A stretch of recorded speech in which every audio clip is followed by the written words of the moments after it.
Onde quer que esteja, você está muito bem acompanhado. Sintonia no Bem, divulgando o Espiritismo com amor.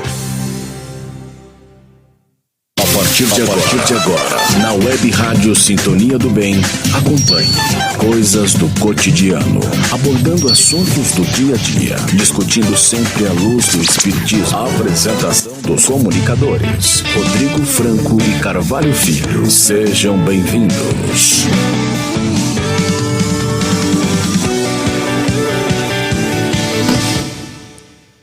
Muito boa tarde, estamos de volta com a programa Coisas do Cotidiano, diretamente da Web Rádio Sintonia do Bem, aqui nas instalações do Centro Espírita Allan Kardec de Jataí. Hoje, quarta-feira, 29 de abril de 2020, penúltimo dia desse mês. Um mês tenso por conta de algumas questões relativas à pandemia da Covid-19, mas se Deus permitir, haveremos de ter em breve isso como apenas lembranças e experiências. Você já pode mandar as suas perguntas, questionamentos, dúvidas para o nosso WhatsApp no 649960311234 ou para o fixo aqui do nosso estúdio no 64 3014 4009.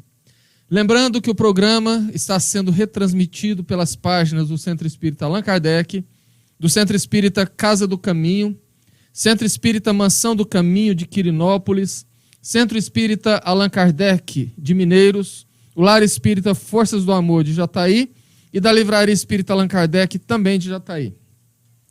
Hoje nós hoje daremos continuidade ao programa da quarta-feira passada, Obsessão, uma outra pandemia. Só que, como sempre fazemos, no dia de hoje, nós iremos responder as perguntas dos nossos ouvintes, lembrando que o nosso programa, ainda obedecendo aos decretos, tanto dos governos municipal quanto estadual, estamos com o nosso, time reduzido. O Rodrigo, por enquanto, está em casa para que o estúdio, que é pequeno, se mantenha com a distância segura. Claudinho está ali quase encostado na parede, morrendo de medo. E a gente vai levando. Boa tarde, Claudinho. Boa tarde. Antes de iniciar, então, eu convido a todos para que possamos elevar os nossos pensamentos ao Mestre amado Jesus, agradecendo por mais essa oportunidade de estarmos aqui, de certa forma, reunidos, mesmo que pelas ondas da internet, para que possamos tratar dos assuntos referentes ao Evangelho, agradecer a Jesus pela oportunidade da vida e dessa maneira pedir as bênçãos não só para o programa, mas pedir as bênçãos para o nosso Brasil, para este mundo, para que todos tenhamos paciência, discernimento e bastante responsabilidade. Pedindo as bênçãos de nossa querida Mãe Santíssima, damos então por aberto o programa de hoje. O assunto obsessão é mesmo palpitante e rodeado de muitas dúvidas. Bastou com que nós lançássemos o pedido das perguntas ao final do programa da quarta-feira passada e nós tivemos nada mais, nada menos do que 87 questionamentos. Foi, inclusive, bastante complicado fazer a separação das perguntas, agrupá-las por similaridade e fazer encaixar dentro do pouco tempo que nós temos no programa. Mas, obviamente, as perguntas que não forem respondidas de maneira direta ou indireta, nós faremos a resposta depois para as pessoas que enviaram, via áudio, via texto, via vídeo, da maneira que for mais interessante. Mas a nossa ideia é que praticamente ninguém fique sem respostas. E, obviamente, nós levaremos ao ar na medida do possível. E sem mais delongas, nós vamos começar com a primeira pergunta, que veio do Amaral Neto, da cidade de Quirinópolis. Quais os tipos de obsessão mais comuns que uma pessoa pode sofrer? Bom, segundo Allan Kardec, que classificou de maneira didática as obsessões, ele separou os tipos em 3. Obviamente, nós podemos discutir sobre subtipos, por assim dizer, mas não fazem muita diferença dentro desse contexto dos 3 tipos. Kardec disse que são as obsessões simples, a fascinação e a subjugação. Chamemos de primeiro nível, por assim dizer, a obsessão simples, o que é diferente de uma simples obsessão. Esse tipo de obsessão recebe este nome porque a pessoa que é atacada pelos espíritos imperfeitos, sombrios, perturbadores, geralmente, se for atenta, ela pode identificar esse assédio espiritual, por assim dizer. Porque quando a pessoa está sobre esse tipo de ação, ela passa por episódios esporádicos, às vezes até constantes, onde do nada tem um pensamento negativo, uma irritação, um surto, algo como uma agressão desnecessária, um grito, a quebra de alguma coisa, um ataque de nervos, que seja um desabafo. E depois a pessoa volta ao normal. É importante não confundir obsessão simples com grosseria, com falta de controle, com falta de educação, né? Porque muitas pessoas, às vezes, querem jogar o seu ímpeto pessoal, a sua grosseria, o seu gênio ruim, nas questões espirituais. E, obviamente, nem sempre o é. É bom que se diga que sempre que a pessoa se recupera desses surtos, porque, como eu disse, vem e passa, ela nunca volta ao normal completamente, mas vai ficando cada vez mais fragilizada. E com o tempo, esses surtos, esses pensamentos, essas sugestões vão se tornando mais frequentes, mais duradouras e mais profundas. E aí pode migrar, pode crescer, pode modificar. O segundo tipo seria a fascinação. A fascinação é um estágio onde a pessoa sofre uma investida mais tenebrosa e devastadora, pelo simples fato de ser uma obsessão extremamente sutil e, por esse motivo, de difícil diagnose. Na fascinação, a característica principal é a suspensão do discernimento, ou seja, o fascinado perde a autocrítica, ele perde a capacidade de autoavaliar-se e, pior, não aceita que apontem os seus erros por nunca julgar estar errado. Esse é o ponto principal. Mesmo quando ele faz coisas absurdas, ele não aceita que alguém questione, que alguém fale, que alguém aponte. O espírito fascinador, ou melhor, o obsessor, aos poucos envolve o obsidiado de tal maneira que ele vai tentando retirar essa pessoa do convívio ou do contato de outras pessoas ou de lugares que poderiam, por exemplo, ajudá-lo, despertá-lo, questioná-lo, apontar a situação para que ele mude o comportamento. Isso vale tanto para amigos, familiares e até o centro espírita. O obsediado por fascinação, aos poucos ele se acha melhor do que aquelas pessoas, acha que a sua opinião é a única melhor e acaba afastando. Afastando torna-se uma vítima muito mais fácil. Esse tipo de obsessão, como eu disse, é uma das mais terríveis e o tratamento é o mais difícil, justamente porque o obsediado não vai aceitar que está mergulhado nesse tipo de obsessão, o que pode levar a aprofundar para um terceiro tipo classificado por Kardec de subjugação. A subjugação, por assim dizer, seria o ápice, ou melhor, o fundo do poço das obsessões. Na subjugação, a pessoa perde totalmente a vontade e fica engessado, fica limitado. Ele tem lucidez, ele sabe o que está fazendo, mas ele não consegue evitar. Porque ele está sob o controle do espírito obsessor, que dentro de um processo longo foi tomando conta do seu campo psíquico. E sem conseguir se controlar, ele passa, por exemplo, a discursar em praça pública. Do nada ele sobe no banco, começa a gritar, a discursar. Ele anda pelas ruas gritando, conversando alto, às vezes tira a roupa, né? Apresenta comportamentos estranhos, andando pela casa, quebrando coisas, enfim. Ele percebe que o que ele está fazendo é errado, ele tem vergonha do seu comportamento, mas ele não consegue dominar, porque já está dominado. A segunda pergunta, nós agrupamos duas perguntas similares. Quais são os sintomas de uma pessoa obsidiada? A outra pergunta, é possível que eu note que estou sendo obsidiada ou note em alguém do meu círculo de convívio que está sendo obsidiado? É bem possível, sim, e é razoavelmente fácil, desde que nós nos conheçamos, desde que nós saibamos como é o nosso comportamento e sejamos observadores do nosso próprio comportamento.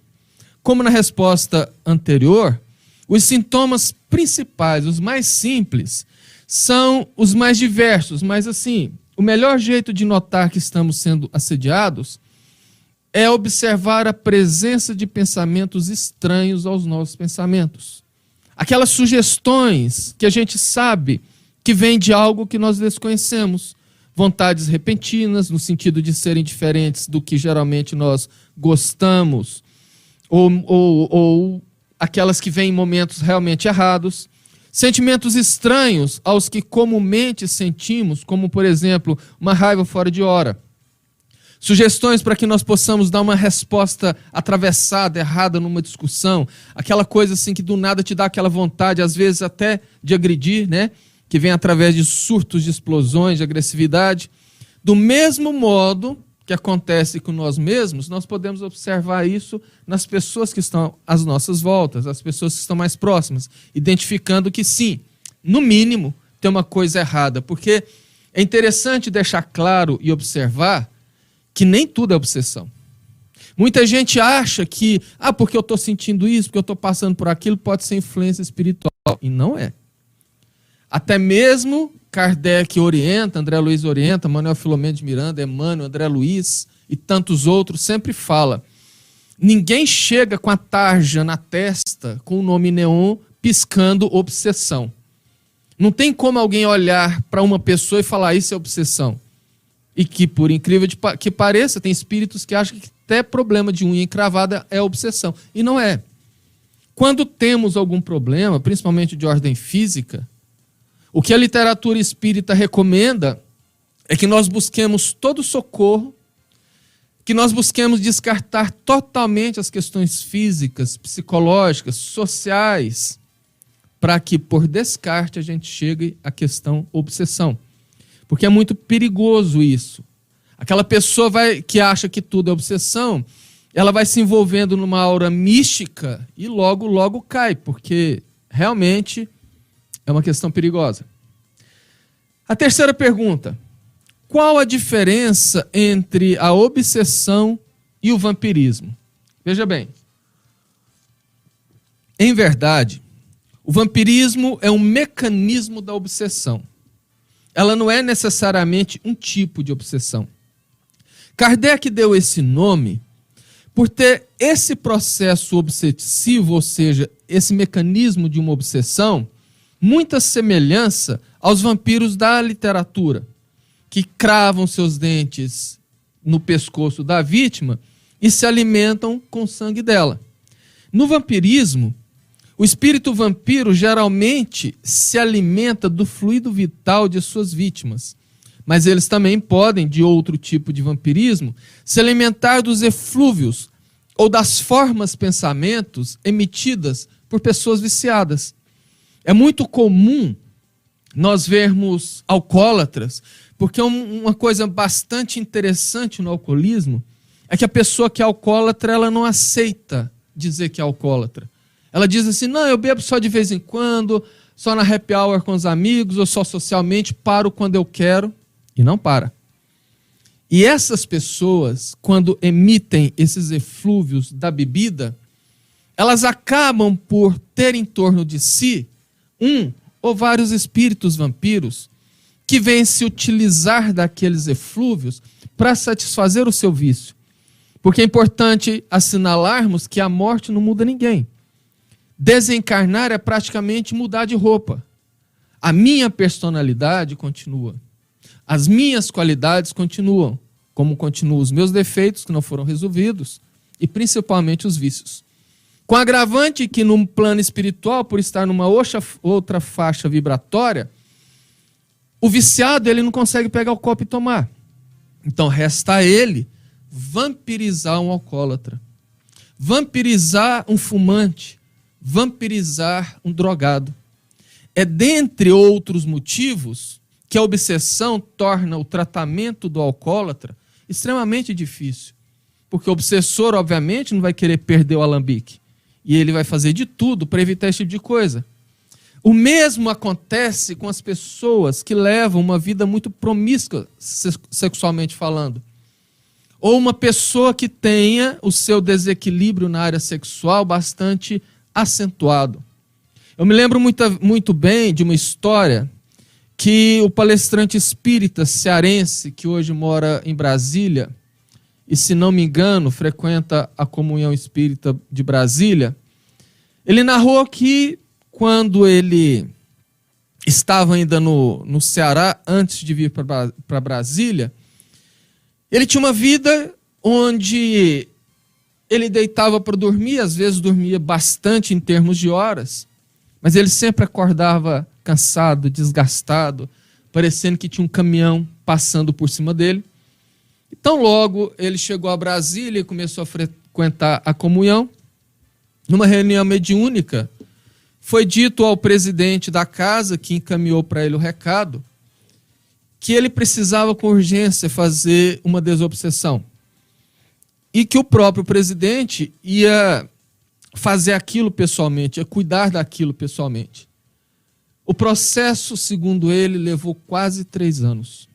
Que ao final, o presidente então revelou que ele era obsidiado, vampirizado por um espírito de uma ex-amante do passado, que praticamente todas as noites, quando ele adormecia, deixava o corpo na cama para o sono fisiológico, ela vinha buscá-lo e levava ele para as esferas mais inferiores, onde eles passavam a noite inteira participando de orgias e ela vampirizando o fluido vital dele. Tanto é que ele percebeu que ele envelheceu muito rápido. E além do mais, como ele era desvitalizado durante o sono em relação aos seus fluidos vitais, ele acordava cansado, parecendo que teve uma carreta passando por cima dele. Portanto, isso acontece muito e nós precisamos, obviamente, ter muito cuidado. A pergunta de número 4. No relacionamento que já terminou, e mesmo assim as duas partes não conseguem seguir com a vida, não conseguem se afastar, mesmo não tendo mais nenhum contato íntimo, e com isso são infelizes, talvez porque com toda essa aproximação não há espaço que permite com que outras pessoas entrem em suas vidas. Isso seria um tipo de obsessão? Bom, Manuel Filomeno de Miranda fala sobre as gradações da obsessão. E lá ele fala sobre a obsessão de encarnado para encarnado. Então, se a gente observar esse tipo de gradação, sim, podemos falar que isso é uma obsessão, mas do encarnado para o outro reencarnado. Ou uma obsessão mútua, né? E essa gradação, geralmente, ela se mascara por nomes como ciúme, inveja, paixão, desejo de poder, possessão. Ou seja, uma obsessão recíproca entre duas pessoas encarnadas. Inicialmente, isso é feito de maneira tão sutil que um dos obsediados se julga extremamente amado, querido, mas que depois isso passa a ser um relacionamento tóxico, desgastante, onde um tenta dominar ou limitar o outro, criam-se situações ou circunstâncias que atrapalham até o ponto onde nasça, por exemplo, o ódio, o ressentimento, ou principalmente a mágoa, que acaba por dificultar o perdão e mergulha ambos em perigosos compromissos kármicos que geralmente varam reencarnações e que durante as desencarnações passam a ser outro tipo de obsessão, onde se um reencarna primeiro, o outro, em condição de espírito, passa a obsidiar pelo fato de não aceitar que aquela pessoa, por exemplo, tenha outra.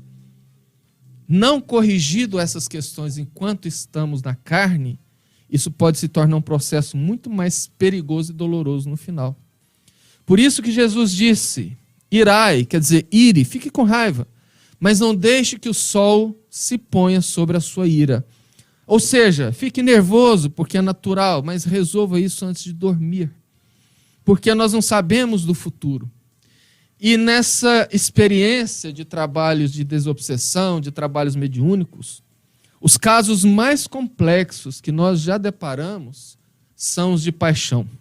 São os de possessão, porque não se aceita com que o outro tenha alguém. Eu conheço casos e casos e casos. Inclusive, eu conheço uma moça aqui em Jataí que já apelou várias vezes para assistência com meu pai e ela já deve estar aí com seus 45 anos e não consegue fixar relacionamento com ninguém. É só ela começar um namoro e o caldo entorna. Ela fica perturbada, ela fica nervosa, ela esfria com o namorado, ela briga com o namorado do nada, as coisas tomam uma proporção inimagináveis. E já manifestou certa vez no trabalho mediúnico, uma entidade, dizendo que foi ex-marido dela no passado e que por esse motivo não aceita de maneira nenhuma com que ela seja de outro homem. E por ela ter uma mediunidade latente, torna-se mais fácil o acesso dele. O assédio dele, aliás. E por isso, como ela não se importou em mudar o seu jeito para tentar se desvencilhar disso por conta de orgulho próprio, a coisa vai complicando, a coisa vai caminhando. Pergunta número 5. Um obsessor pode me influenciar a fazer coisas? Tem uma segunda pergunta. Até que ponto o obsessor pode influenciar e direcionar a vida de uma pessoa? E uma terceira pergunta similar. É sabido a lei de livre escolha ou lei de livre-arbítrio? Mas até que ponto a pessoa faz escolhas conscientes ou até que ponto ela está influenciada por um obsessor? Bom, é importante a gente relembrar que uma das principais características de uma obsessão é justamente a influência sobre o indivíduo. Kardec, inclusive, explica a obsessão como está no Evangelho segundo o Espiritismo, no capítulo 23, no item 81. A obsessão é a ação persistente de um espírito mau que exerce sobre um indivíduo. Apresenta caracteres muito diversos, desde a simples influência moral, sem perceptíveis sinais exteriores, até a perturbação completa do organismo e das faculdades mentais. No entanto, é importantíssimo dizer que mesmo com toda a influência, mesmo com todo o assédio do espírito, quem decide se vai fazer ou não somos nós. Todos nós temos o livre-arbítrio e, portanto, responderemos sim pelas nossas escolhas. O que equivale a dizer que essa desculpinha de que a carne é fraca, ou eu fiz isso porque eu estava numa perturbação espiritual, segundo a doutrina espírita, é falácia. Porque por mais que o espírito esteja assediando, por mais às vezes que a pessoa tenha um certo grau de mediunidade, ao ponto até de ouvir, porque acontece muito, a pessoa tem a mediunidade desenvolvida, mas desconhece, principalmente por não ser espírita, e narra geralmente em consultórios psiquiátricos, de psicólogos, ou para o pastor ou para o padre. Eu fico ouvindo alguém falar na minha cabeça, inclusive me mandando matar-me. Tudo bem. Agora, a escolha, se eu vou fazer ou não, é minha sempre. Por mais que o espírito influencia, quem decide somos nós. Questão número 6. Carvalho, como observar se um pensamento ou sentimento está influenciado por um espírito obsessor? E uma segunda pergunta. Como distinguir a atuação do obsessor dos nossos próprios pensamentos? Como foi respondido anteriormente, tentando identificar o chamado pensamento intruso, ou seja, aquele que claramente, que nitidamente nós percebemos que não é nosso pensamento, que é algo diferente do que a gente pensa.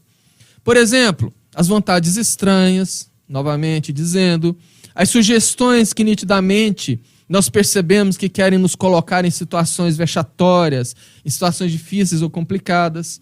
E é importantíssimo estarmos sempre alertas em relação aos pensamentos. Sempre. Porque isso pode ocorrer qualquer dia, qualquer momento, em qualquer lugar. É por isso que Jesus alertou e disse, orai e vigiai. Na vigilância, nós observamos os assédios, os pensamentos que não são nossos, as nossas ações. E na oração, nós nos fortalecemos para o enfrentamento e, obviamente, a mudança do padrão vibratório, porque é como Joana de Ângeles e Manuel Filomeno de Miranda dizem. A relação entre obsessor e obsidiado é como o plugue e a tomada. Um plugue de 3 pinos, ele encaixa numa tomada de 3 pinos. Um plugue de 3 pinos não encaixa numa tomada de 2 pinos. Então, se você mudar a tomada, não tem um encaixe, portanto, não tem um processo obsessivo. E se nós reagimos com a nossa mudança, nós, principalmente através da oração, nós mudamos essa faixa vibratória, dificultando pelo menos o acesso direto. Pergunta de número 7, que também são 2 agrupadas por similaridade. Posso estar obsidiando uma pessoa pensando que estou fazendo bem? A outra pergunta. Se eu estiver obsidiando um encarnado, como percebo? E qual a melhor maneira de resolver isto? Bom, mais uma vez, por definição, a obsessão é uma ação persistente sobre o indivíduo, sobre uma pessoa, seja ela encarnada ou desencarnada. O que é preciso observar é, frise, qual é esse bem que você acha que está fazendo? O que é que você está fazendo que você acha que realmente esteja fazendo o bem? Porque em alguns casos, nós sufocamos, maltratamos e às vezes até prejudicamos alguém sob a máscara de estarmos fazendo o bem. Porque os valores são diferentes. O modo de entendimento e de ver as coisas são diferentes. O que para mim pode ser o bem, para o Claudinho pode não ser. Noutras vezes, nós até ficamos imbuídos de boas intenções, mas podemos prejudicar por desconhecimento. E nesse ponto, acabamos por fazer o mal. Por exemplo, uma pessoa chega lá no fundo do quintal, olha lá numa palmeirinha e vê que tem um casulo onde uma borboleta começa ali a tentar romper o casulo. E a pessoa imbuída de ótimas intenções, poxa, eu vou facilitar para a borboletinha que já está formada, está tentando abrir o casulo, e eu vou lá rasgar aquele casulo e liberá-la logo. A pessoa vai e faz. E quando ele rompe o casulo, a borboleta cai no chão e vai morrer. Porque, na verdade, a natureza é tão sábia que naquele esforço físico para romper o casulo, a borboleta está... A partir do momento que o transtorno se instala, todas as situações e consequências estão sobre a mesa. O que equivale dizer que, sim, um obsessor pode influenciar uma pessoa na tentativa de levá-la ao suicídio, e frequentemente o faz. Porque para esse obsessor, a melhor forma de vingança é induzir a pessoa a se matar. Porque a pessoa que se mata mergulha em sofrimentos atrozes por décadas e às vezes até por séculos. No entanto, é sempre bom frisar que a escolha de fazer ou não sempre é da pessoa. E não raro, muitas pessoas, ao receber esse assédio, tomam as providências cabíveis para solucionar e resolver o caso, ao invés de se entregar ao vitimismo. Pergunta número 9. Há algum tempo, meu filho vinha tendo pesadelos, mas eu não pensei em obsessão. Certa vez, resolvemos ir num centro muito conhecido em uma cidade vizinha, e na noite que antecedeu a viagem, acordamos com ele mexendo muito, gemendo e parecia chorar. Eu e meu marido ficamos bem assustados, rezamos juntos e eu dei um passe nele. Ele voltou a dormir como um bebê. Parecia até que jogou água no fogo. Na manhã seguinte, viajamos e ao chegar no centro, na hora da consulta, o mentor da casa falou sobre isso sem que nós sequer tivéssemos falado nada para ele. Aí nos pediram para levar o meu filho na sessão de desobsessão e continuar o tratamento no centro aqui da minha cidade. Eu sei que, embora meu filho seja uma criança, ele é um espírito antigo, etc, etc, etc. Mas a pergunta é, se o assédio é permitido, qual que é a lógica disso? E o que nós, pais, podemos ou devemos fazer para ajudar? Veja bem, as situações que envolvem familiares, sobretudo nossos filhos, são os que mais mexem com o nosso coração. E eu entendo a sua angústia e preocupação em relação ao seu filho.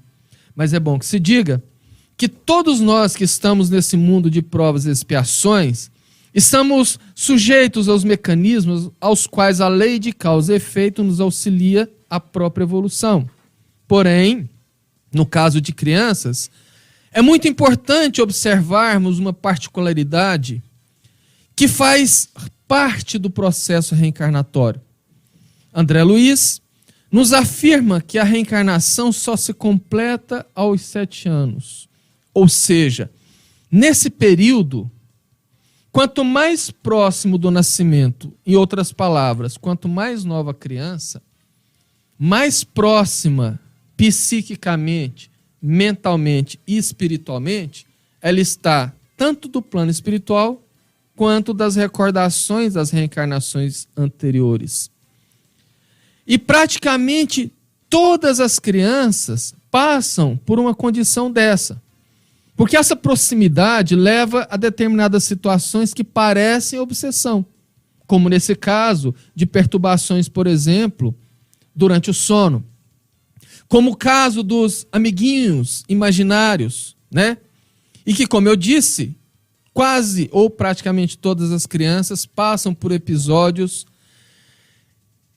como esse do seu filho, o que não necessariamente seria uma obsessão, que é um processo, repito, persistente e contínuo. Mas daí você pergunta, o passe resolveu e o tratamento também, então poderia ser obsessão, claro. Até mesmo uma pessoa sadia que toma o remédio salutar, ela vai se sentir bem mesmo não estando instalada a enfermidade, mesmo não estando doente. Além do que, o passe é uma terapia extremamente salutar e necessária, principalmente em crianças, promovendo diversos benefícios, entre eles o bem-estar, a tranquilidade no sono.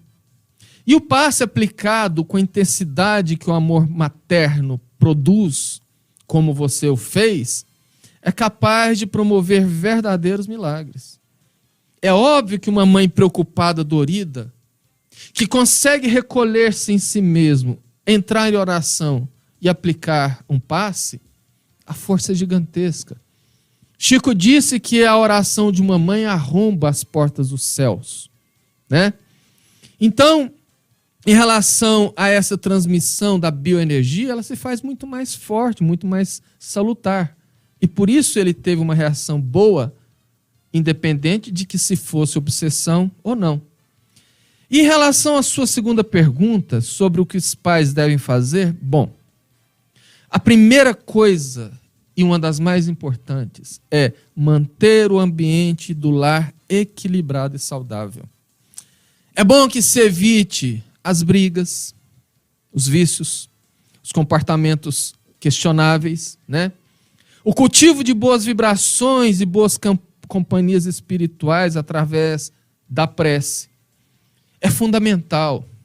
Algo que, infelizmente, os pais atuais estão se esquecendo e outros, às vezes, não sabem. E que Divaldo fala assim de uma maneira poética, que os pais de antigamente colocavam as crianças no seu colo, juntavam as mãozinhas e ensinavam a rezar o Pai Nosso. São poucos, infelizmente, os lares e os pais que os pais promovem o ensinamento da espiritualidade, da religiosidade, que é bastante diferente de religião.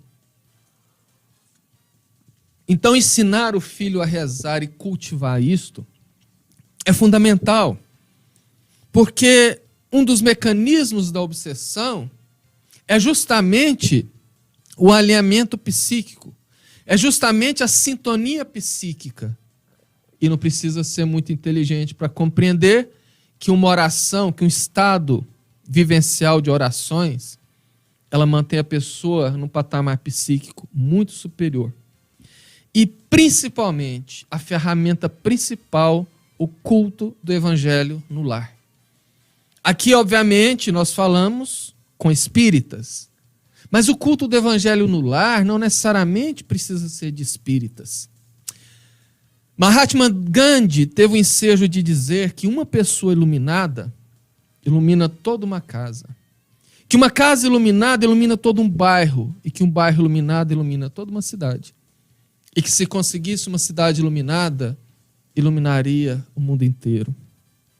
O culto no lar, independente da religião, porque é um processo bastante simples, marca-se um dia e um horário onde a família possa estar reunida.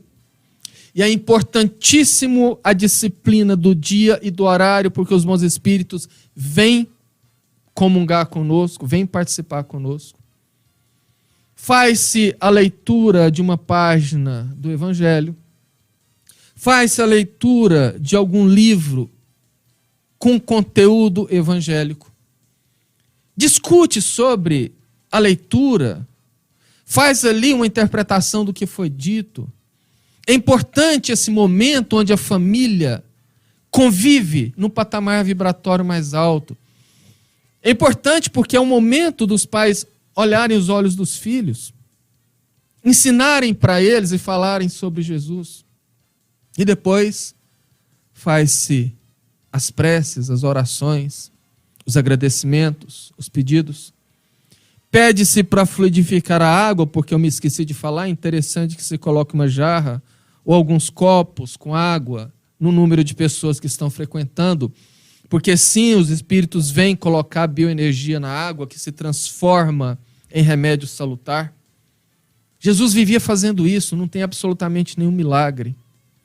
Eu estou tentando lembrar o nome do japonês, que é um cientista, e que tem um trabalho postado em vários sites da internet, e que basta você entrar no Google ou no YouTube e colocar lá, por exemplo, moléculas da água, vibrações boas. Ele fazendo estudos sobre a água, ele colocou vasilhames com águas em vários ambientes. Ambientes de oração, ambientes de trabalho, ambientes pesados. Em outras experiências, ele colocou a água perto de pessoas que ficavam falando palavras chulas, palavras pessimistas, e a água do lado de pessoas que faziam orações ou que falavam palavras nobres. E levava depois essas águas para ser analisadas as suas moléculas no microscópio eletrônico e fotografou. É impressionante a diferença. A molécula da água onde estava em bons ambientes, ela é perfeita. Ela é linda. E aquela molécula da água onde estava em ambientes pesados, ela é extremamente deformada. Chega a ser feio, você dificilmente reconheceria como uma molécula de uma água. E aí dá para a gente entender a importância de se manter um ambiente equilibrado em casa, evitando xingamentos, evitando notícias ruins. É muito comum, principalmente em nós goianos, na hora do almoço, fazendo o almoço, assistindo programas. Geralmente programas noticiosos, de páginas policiais, programas de fofoca, programas onde pessoas ficam falando mal de políticos. E aquelas palavras negativas estão literalmente, segundo a ciência e segundo a doutrina espírita, modificando as moléculas do que você toma e do que você come. E com o passar do tempo vai, obviamente, nos intoxicar.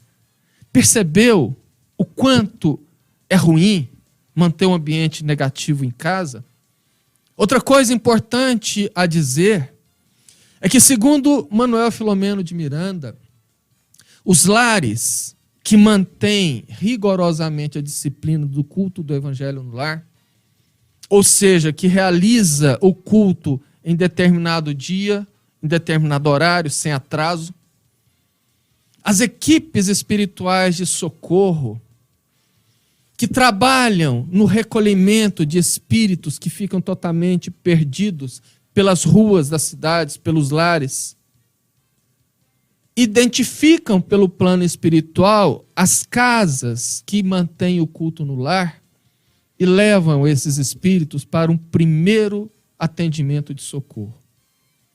Ali, eles são envolvidos pelas boas vibrações. Ali, às vezes, aqueles espíritos retiram o ectoplasma, o fluido vital de pessoas que são médiuns sem saber que pode doar, para fazer o choque anímico naqueles espíritos que estão perdidos, atordoados, hebetados, para, como eu disse, ter o primeiro socorro. Em outras circunstâncias, eles trazem obsessores, ou às vezes atendem os próprios obsessores instalados em nossos lares. O que equivale a dizer que no culto cristão do evangelho bem equilibrado, ocorrem verdadeiros trabalhos de desobsessão e de socorro. Portanto, muita gente sequer se dá conta da importância que é atitudes muito simples como essas.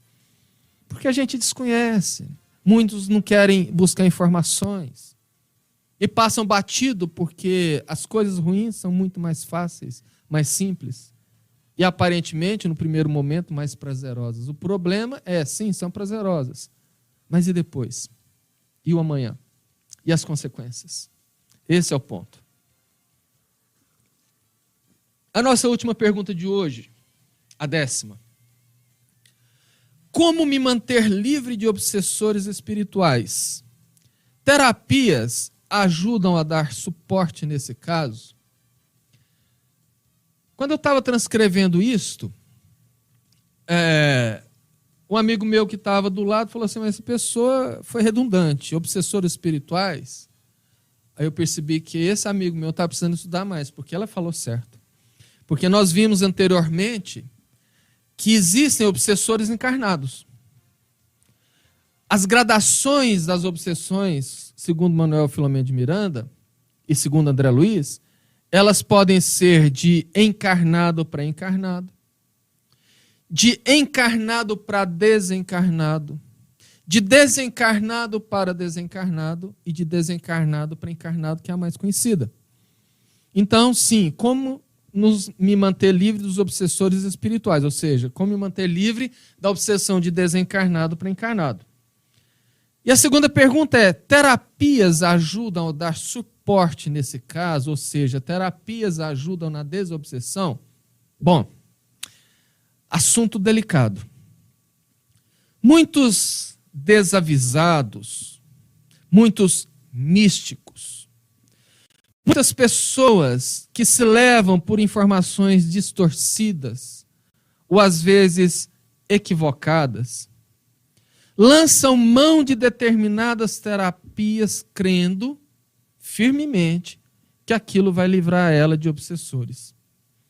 Seja o uso de banhos, de ervas, de amuletos, de vestimentas, de rituais, de incensos. Incenso só funciona para afastar espírito alérgico a incenso, que não aguenta fumar, você sai. Mas nada além disto. Kardec nos diz que nada, absolutamente nada exterior ou material evita a obsessão. Muito pelo contrário. Pode até atrair espíritos mistificadores ou frívolos, que vão usar dessa tendência mística da pessoa para envolver ela no que nós falamos no começo, na fascinação, lembra? O espírito observa aquela tendência da pessoa e usa aquilo enganando, fazendo com que a própria pessoa ache que aquilo é correto, que aquilo vai... É claro que o espírito quer que a pessoa acredite que esse álcool gel aqui afasta ele. Porque enquanto ele estiver focado em usar o álcool gel para afastar o espírito, a pessoa é presa fácil. Percebe?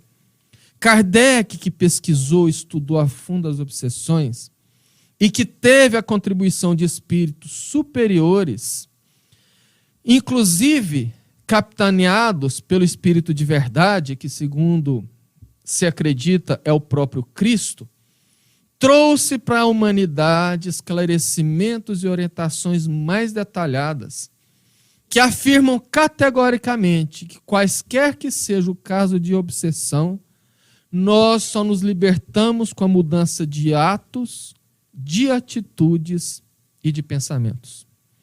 A começar pelo hábito da prece. Aqui eu quero me valer de um trecho do Livro dos Espíritos, que é a questão 479.